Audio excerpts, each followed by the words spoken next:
बिस्मिल्लाहिर्रहमानिर्रहीम। आज बच्चे हम करेंगे इस चैप्टर के, हमारे पास शॉर्ट क्वेश्चन है। अगर देखा जाए तो ये स्टार वाले लाहौर बोर्ड में आए हुए हैं। ये क्वेश्चन लाहौर बोर्ड में या किसी भी बोर्ड में असल में बहुत ज़्यादा इजी आए हुए हैं। मतलब वो क्वेश्चन जिसको हमने किस में चेंज करना है, बाइनरी नंबर सिस्टम में। तो ये सारे के सारे लाहौर बोर्ड में आए हुए क्वेश्चन है। अब हम इसको करने के लिए मैंने अपने से कुछ क्वेश्चंस लिखे हैं जो थोड़े से टफ लिखे हैं, ताकि हमारे कॉन्सेप्ट क्लियर हो जाए। तो देखते हैं क्वेश्चन क्या है। लिखा हुआ है चेंज इनटू बाइनरी। अच्छा, देखा जाए अगर वो इस तरह से क्वेश्चन लिखा और कहा जा रहा हो कि इसको बाइनरी में चेंज करें, तो बाइनरी का मतलब क्या होता है? दो नंबर सिस्टम। इसका मतलब है कि हमने क्या करना है, इसको डिवाइड करना है, क्योंकि हमारे पास ये किस में है, डेसिमल में है। जब बड़ी रकम और उसको छोटा करना हो तो क्या करते हैं, डिवाइड करते हैं, डिवीजन करते हैं। तो इसका मतलब हम इसको डिवाइड की सूरत में करेंगे। बाइनरी को और क्या कहते हैं, बेस टू, या फिर ब्रैकेट में हमारे पास इस तरीके से खाली हो और स्पेस हो और नीचे बेस के तौर पे 2 लिखा हो। तो इसका मतलब है हमने इसका क्या करना है, हमने इसकी बेस लेनी है 2। ठीक है, अब हम इसको कर लेते हैं सोल्व। हम इसको क्या करेंगे, डिवाइड की सूरत में क्वेश्चन को सोल्व करेंगे। ये हमारे पास डेसिमल है और हमने इसको किस में चेंज करना है, बाइनरी में, क्योंकि उसने क्या कहा है, चेंज। चेंज या कन्वर्ट एक ही बात है, यानी इसको इसमें चेंज करें। हमेशा डिवाइड 2 पे ही करना है। 2 एकम 2, 2 एकम 2, बचा क्या, 0। 2 5 10, यहाँ क्या बच गया, 1।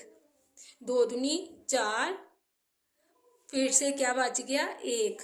2 एकम 2 तब तक करना है जब तक इसका आंसर जो है 1 ना आ जाए। अब आंसर नीचे से ऊपर की तरफ लिखेंगे। हमने लिख दिया, ये हमारे पास किस में था, डेसिमल में, और हमने इसको किस में चेंज कर दिया, बाइनरी में चेंज कर दिया, 1 0 1 1 0। तो ये हमारे पास बाइनरी में हमारा क्वेश्चन हो गया सोल्व। इसी तरीके से यहाँ मैंने नेक्स्ट क्वेश्चन लिखा हुआ है 10। अच्छा, देखा जाए तो हमें ये नजर आ रहा होता है भाई ये तो खुद बाइनरी में है, लेकिन उसने 10 लिखने के बाद इस तरीके से यहाँ लिखा हो 10 चेंज इनटू बाइनरी। तो इसका मतलब है कि किस में है, ये डेसिमल में लिखा हुआ है और इसको बाइनरी में करना है, तो इसको भी हम लोग डिवाइड करके ही एलसीएम की सूरत में ही करेंगे। तो ये 10, ठीक है। अब हम कैसे करेंगे, 2 5 10, बचा क्या यहाँ पे 0, 2 दूनी 4, यहाँ क्या बच गया 1, 2 एकम 2, और यहाँ क्या बच गया 0। तो हम यहाँ पे लिख लेते हैं, हमारे पास 10 किसके बराबर है, ये डेसिमल में था और ये 1 0 1 0 के बराबर है, और ये हमने बाइनरी में चेंज कर दिया। ठीक है, नेक्स्ट हमारे पास क्वेश्चन क्या है। इस तरह के क्वेश्चंस को थोड़ा ध्यान से करना है हमने। असल में ये क्वेश्चन मैंने अपने से थोड़े से टफ लिखे हुए हैं, तो हम देख लेते हैं ये क्वेश्चन क्या है। 2 एकम 2। अब देखा जाए तो आगे वाली रकम क्या है, 2 से छोटी है, तो हम उसकी जगह क्या करेंगे, 0 वैसे के वैसे ही उतार लेंगे। अब 2 के टेबल में 1 आता है, नहीं आता, तो उतने 0। ये देखा जाए ये भी 0 भी छोटा था, 2 से ये 0 भी छोटा था, एक और 0, और ये भी छोटा, तो यहाँ भी 0। तो यहाँ से बच गया 1। ठीक है, नेक्स्ट हमारे पास क्या है। वैसे भी देखा जाए तो अगर हम 2001 है तो हम 2001 को 2 पे तकसीम करें तो क्या आएगा, इसका मतलब हम लोग 1 को उधर ले जाएंगे और यहाँ पे 1000 बच गया। नेक्स्ट हमारे पास क्या है, 2 5 10। ठीक है, हम ये छोटी रकम है, हम इसके साथ रखेंगे 2 5 10, और यहाँ क्या लिख दिया 0 0। ये 2 5 10, बाकी दोनों 0 वैसे के वैसे नीचे उतार लिए। यहाँ क्या बच गया 0, क्योंकि पूरा पूरा तकसीम हुआ। 2 दूनी 4, 1 बच गया, 2 5 10, और यहाँ से हमने क्या किया, 0 नीचे उतार लिया। अब यहाँ क्या बाकी बच गया 0। 2 एकम 2, 2 दूनी 4, और बचा क्या 1, 2 5 10, यहाँ क्या बच गया 0। 2 6 12, 2 दूनी 4, यहाँ क्या बच गया 1। नेक्स्ट क्या है, 2 3 6, 2 एकम 2, और यहाँ क्या बच गया 0। 2 एकम 2, यहाँ से 1 बच गया, ये कितना बन गया 11, 2 5 10, और बच गया 1। 2 7 14, और यहाँ क्या बच गया है हमारे पास 1। 2 दूनी 2 3 6, और यहाँ बच गया 1। तब तक करना जब तक इसका आंसर क्या ना आ जाए, 0 ना आ जाए। तो 2 एकम 2, और यहाँ क्या बच गया 1, यहाँ हो गया हमारे पास सोल्व। 1 यहाँ पे आ गया। अब हम इससे ऊपर की तरफ जाएंगे और ये हमारा आंसर, हम क्वेश्चन लिख लेते हैं। ये हमारे पास डेसिमल था और इसका आंसर किस में आया है, बाइनरी में। तो ये हमारे पास आंसर 0 1 0 0 1, ये हमारा क्वेश्चन हो गया सोल्व। ये हमने बाइनरी में इसको चेंज कर दिया। इसी तरीके से ये वाला क्वेश्चन भी हमारे पास ऐसे ही सोल्व होना है। असल में ये अपने से ही लिखे हुए क्वेश्चन है ताकि हमारा हर लिहाज से कॉन्सेप्ट क्लियर हो। अब 2 5 10, यहाँ क्या बच गया, ये पूरा सॉल्व हो गया। ये जीरो की जगह क्या आ गया, जीरो आया, क्योंकि 2 के टेबल में जीरो नहीं आता, 1 भी नहीं आता, तो ये भी जीरो। अब यहाँ क्या बच गया, 1, 2 दूनी 4, 1 बच गया, 2 5 10 और बाकी जीरो वैसे का वैसे। यहाँ क्या बच गया, जीरो, 2 एकम 2, 2 दूनी 4, 1 यहाँ बच गया, 2 5 10 और ये हो गया जीरो। 2 6 12, 2 दूनी 4 और यहाँ क्या बच गया, 1, 2 3 6, 2 एकम 2, यहाँ क्या बच गया, जीरो, 2 एकम 2, 2 5 10 और यहाँ बच गया 1, क्योंकि 2 एकम 2 ये 1 ले लिया, 2 5 10 और ये 11 था तो 1 आगे चला गया, ठीक है। 2 7 14 और यहाँ 1, इसी तरीके से आगे 2 3 6, यहाँ बच गया 1, 2 एकम 2 आ गया हमारे पास 1 आंसर और यहाँ 1। अब हम इसका आंसर भी लिख लेते हैं, क्या आएगा, 1001, ये बाइनरी में था और इसका आंसर जो डेसिमल में आया, सॉरी ये डेसिमल में था और इसका आंसर बाइनरी में क्या आएगा, हमने इक्वल का साइन डाल दिया, 1 1 1 1 1 0 1 0 0 1। तो ये हमारा क्वेश्चन हो गया सोल्व। मतलब नीचे से हम ऊपर की तरफ जा रहे हैं। आप किसी भी बोर्ड से बिलोंग करते हो, आप ये क्वेश्चन कर लो, आपको बात समझ में आ जाएगी। और ये चीज़ नहीं भूलनी है, अगर कोई भी क्वेश्चन लिखा हो, सपोज 10 भी यहाँ तक के लिखा हो, लेकिन लिखा हो उसको कन्वर्ट या चेंज करें बाइनरी में, बेस 2 में, या फिर ब्रैकेट के बाहर 2 लिखा हो, तो इसका मतलब है वो डेसिमल बड़ी रकम है जो हम कॉमनली यूज़ करती हैं, उसको हम बाइनरी में करने के लिए डिवाइड करेंगे। नेक्स्ट हमारे पास क्वेश्चन क्या है, अब हमारे पास क्वेश्चन लिखा हुआ है चेंज इनटू डेसिमल या बेस 10 में चेंज करें। अच्छा, छोटी रकम है, इसका मतलब वो बेस 2 में लिखी हुई है और उसको किस में करना है, 10 में करना है। जब छोटी रकम को बड़ी करना हो तो हम क्या करते हैं, मल्टीप्लाई करते हैं। चेंज या कन्वर्ट एक ही बात है, और अब हम क्या करेंगे, मल्टीप्लाई। पीछे में बड़ी रकम थी तो हमने उसको ख़त्म करने के लिए क्या किया था, डिवाइड किया था, ठीक है। अब हमने इसको मल्टीप्लाई करना है तो 2 से ही करते हुए करेंगे। यहाँ देखा जाए तो बच्चे मैंने क्वेश्चन 2 ही सिर्फ लिखे हैं।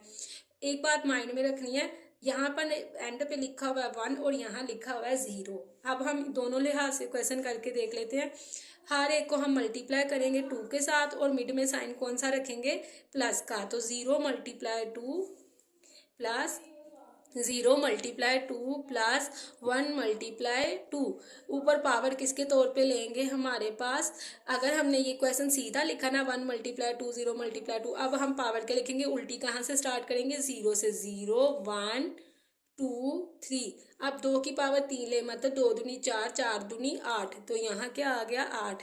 यहाँ देखा जाए तो 0 है, कुछ भी नहीं आएगा, 0 हो जाएगी वो रकम, यहाँ भी 0 हो जाएगी। लेकिन एंड वाली रकम जिसकी पावर 0 है, यहाँ देखा जाए तो ये मल्टीप्लाई 0 था, लेकिन एंड वाली रकम जिसकी पावर हम हमेशा क्या लेते हैं, 0 से स्टार्ट करते हैं। 0 1 2 3, अगर यहाँ पे 1 है तो 1 लिखेंगे, अगर यहाँ पे 0 है तो 0 लिखेंगे। अब देखा जाए यहाँ 1 है, ये 1 लिख दिया हमने।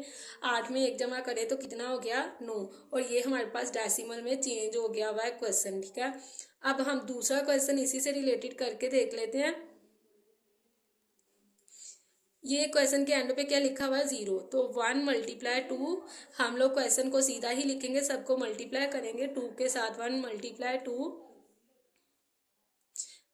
प्लस 0 मल्टीप्लाई 2, अब पावर उल्टी 0 1 2 3, स्टार्ट ही 0 से करेंगे। तो यहाँ पे देखा जाए 2 दूनी 4, 4 2 8, अब यहाँ 2 दूनी 4, तो इसका मतलब आएगा 4। ऊपर क्या था, यहाँ तो 0 था, इसलिए जब कोई 0 से चीज़ मल्टीप्लाई होती है वो 0 हो जाती है, ठीक है। यहाँ 2 एकम 2 और वो जो 2 आया 2 एकम 2, तो यहाँ भी क्या आ जाएगा, 2 ही आएगा। अब यहाँ एंड वाली जिसकी पावर 0 है, यहाँ अगर 0 है तो 0, अगर यहाँ 1 है तो 1, तो इसका मतलब है यहाँ क्या आएगा, यहाँ कुछ भी नहीं आएगा। तो ये 8 में 4 जमा करो तो 12 13 14, इसका मतलब इसका आंसर क्या आएगा, 14। ये डेसिमल में हमने इसको चेंज कर दिया, बाइनरी था और इसको डेसिमल में चेंज कर दिया। ये इस तरीके कार से क्वेश्चन भी आता है, बाही 10 लिखा हुआ होता है कि इसको डेसिमल में चेंज किया जाए और मल्टीप्लाई करके इस तरीका कार से हम इसको सोल्व करते हैं। नेक्स्ट हमारे पास क्वेश्चन क्या है, हमने यहाँ पर प्लस करना है, प्लस को सम भी कहते हैं, ठीक है। यहाँ पर हम प्लस कैसे करेंगे, एक और एक दो, यहाँ देखा जाए बच्चे बाइनरी वाला ये क्वेश्चन है, तो क्या हम दो लिख सकते हैं, नहीं लिख सकते, लेकिन हमें अच्छे से याद होना चाहिए कि दो किसके बराबर होता है, 10 के। कैसे, दो एकम दो, यहाँ क्या बच गया, जीरो, तो दो किसके बराबर है, 10 के। इसी तरीके से हमारे पास तीन किसके बराबर आएगा, दो एकम दो, एक बच गया, तो तीन किसके बराबर है, 11 के बराबर है। दो किसके बराबर है, 10 के बराबर है। इसी तरीके से अगर हम चार को भी डिवाइड करें, एलसीएम लें, दो का, दो पे ही लेंगे ना, क्योंकि बाइनरी का चैप्टर है, तो दो दूनी चार, यहाँ क्या बच गया, जीरो, और दो एकम दो, तो यहाँ क्या बच गया, जीरो। अब इस तरीके से लिखना है, तो इसका मतलब है चार किसके बराबर है, 100 के बराबर है, ठीक है। इसी तरीके से अगर हम पाँच का लें, दो दूनी चार, यहाँ आ गया एक, दो एकम दो, और यहाँ क्या बच गया, जीरो, तो इसका मतलब है यहाँ पर पाँच किसके बराबर है, 101 के।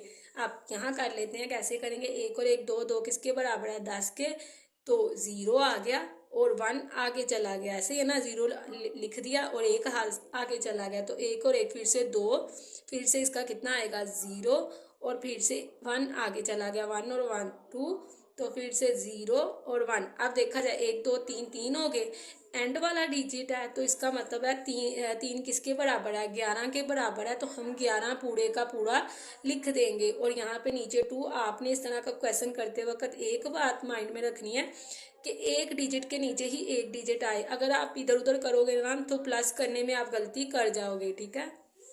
नेक्स्ट हमारे पास प्लस का क्वेश्चन है, एक और एक फिर से दो, दो किसके बराबर है, 10 के, तो जीरो लिख दिया और एक में आगे लेगी, तो आगे देखा तो आगे जीरो जीरो है, लेकिन 1 तो है ना, इसका मतलब अगर आगे वाली रकमें जीरो हो तो पूरी की पूरी रकम लिख दी जाती है। एक और एक दो था और वो किसके बराबर था, 10 के, तो मैंने 10 पूरे का पूरा लिख दिया। एक और एक फिर से दो, 10 के बराबर है, जीरो, एक हासिल आगे चला गया, एक और एक दो, फिर से 10 के बराबर है, जीरो, और एक हासिल आगे चला गया, फिर एक और एक दो, तो ये 10 के बराबर आगे कोई रकम नहीं है, हम पूरे का पूरा लिख देंगे यहाँ पे।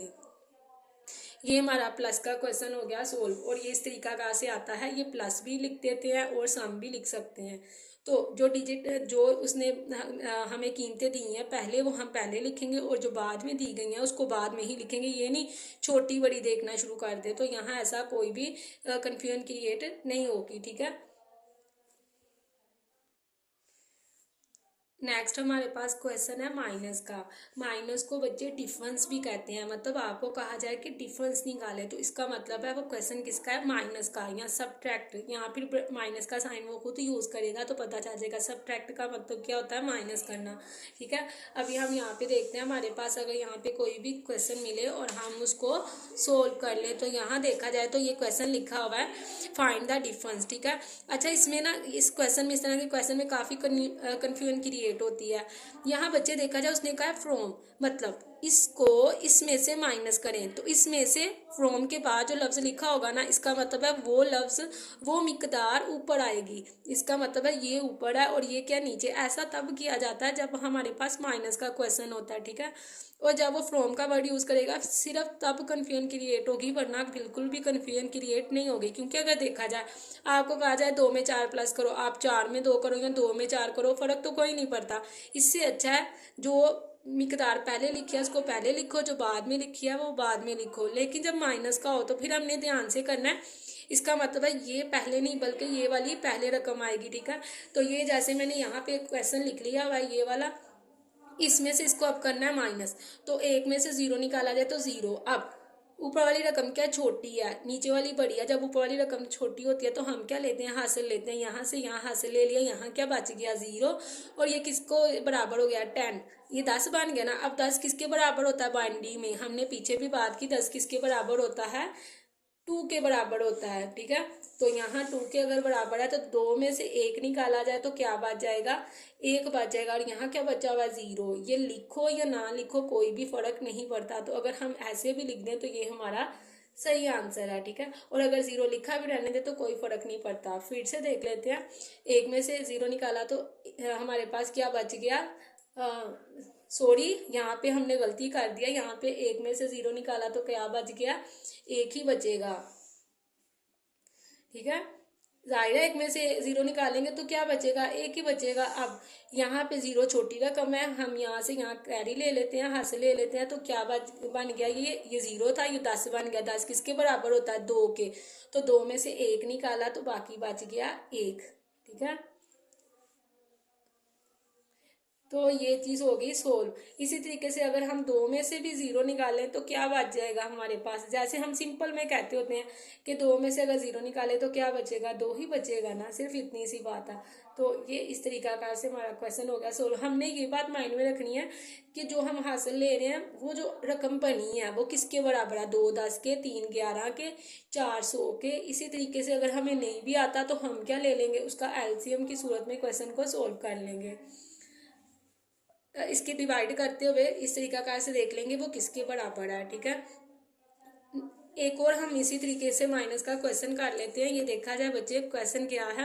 क्वेश्चन करने से पहले आप सबसे एक छोटी सी रिक्वेस्ट है कि मेरे कुछ कोलीग्स हैं जो यतीम खाना खोलने के बहुत ख्वाहिशमंद है, वो और इसके लिए फंड इकट्ठा कर रहे हैं। अगर आप नेकी के इस काम में अपनी कंट्रीब्यूशन करना चाहते हैं, नीचे डिस्क्रिप्शन में जो नंबर दिया गया है उस पर आप जायज़ कैश करवा सकते हैं, या इसके हवाले से आप कोई भी राय देना चाहते हैं या आपको कोई भी इंफॉर्मेशन है इसके बारे में तो आप काइंडली कमेंट में लिख सकते हैं।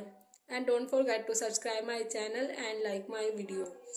अब यहाँ बच्चे देखा जाए तो ये भी माइनस का क्वेश्चन है। ठीक है, अब ऊपर वाली रकम छोटी है तो पहले मैंने यहाँ से यहाँ हासिल ले लिया, यहाँ क्या बच गया, 0। यहाँ क्या बन गया, 10। 10 किसके बराबर होता है, 2 के। अब 2 में से मैंने 1 यहाँ ले लिया तो यहाँ क्या बच गया हुआ है, 1। अब ये क्या बन गया हुआ है, 10, क्योंकि ये पहले 2 था ना, जब हमने यहाँ से यहाँ लिया कि 10। 10 किसके बराबर है, 2 के। तो यहाँ पर एक ले लिया और एक यहीं रह गया, तो एक यहाँ है अब, और ये 10 है तो 10 किसके बराबर होता है, 2 के। ठीक है, तो अब 2 में से एक निकाला तो एक बच गया। यहाँ क्या बचा हुआ, एक। एक में से एक निकाला तो 0। यहाँ क्या बचा हुआ है, 0। ऊपर वाली रकम छोटी, नीचे वाली बड़ी, फिर से यहाँ इधर ले लिया तो ये क्या बन गया हमारे पास, 10। 10 किसके बराबर होता है, 2 के। यहाँ कुछ भी नहीं बचा हुआ, 0 है। 10 2 के बराबर होता है, 2 में से एक निकाला तो 1। ये 0 लिखो या ना लिखो कोई भी फर्क नहीं पड़ता। ठीक है, तो हम इसको इस तरीके से भी लिख सकते हैं और इस तरीके से भी लिख सकते हैं। इस तरीके से क्वेश्चन आता है। ठीक है, काइंडली ये डिफरेंस वाली चीज़ नहीं भूलनी, जब वो फ्रॉम के तो फ्रॉम मतलब इसमें से इसको माइनस करो। ठीक है, अगर आपको कहा जाए 8 में से 4 माइनस करो तो इसका मतलब आप सिंपल 8 पहले लिखोगे, 4 बाद में लिखोगे, तो फ्रॉम के बाद जो लिखी हुई मिकदार होगी वो पहले आएगी।